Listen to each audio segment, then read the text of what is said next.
পাঠচক্রের আগের ভিডিওটিতে আমরা কথা বলেছিলাম বিশ্ব ক্রীড়াঙ্গনে বাংলাদেশের অংশগ্রহণ এবং অবস্থান নিয়ে।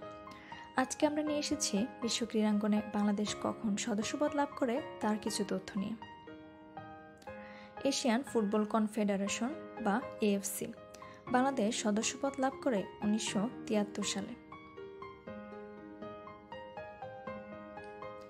আইসিসির সহযোগী সদস্য হিসেবে বাংলাদেশ সদস্যপদ লাভ করে 26শে জুলাই 1977 সাল।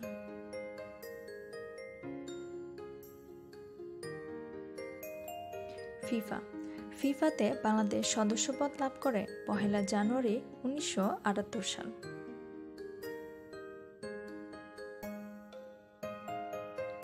আন্তর্জাতিক দাবা ফেডারেশন বা FIDE বাংলাদেশ সদস্যপদ লাভ করে 1979 সালে। এশিয়ান ক্রিকেট কাউন্সিল বা ACC বাংলাদেশ সদস্যপদ লাভ করে 1983 সালে।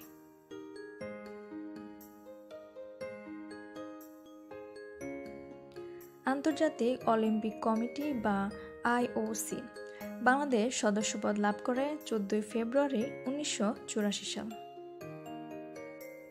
এবং আন্তর্জাতিক হ্যান্ডবল ফেডারেশন বা IHF বাংলাদেশ সদস্যপদ লাভ করে 1986 সালে। আশা করি ভিডিওটি আপনাদের কাছে ভালো লেগেছে। পরবর্তী ভিডিওটিতে আপনারা কিসের উপর চান তা জানাতে আমাদেরকে অবশ্যই কমেন্ট করুন।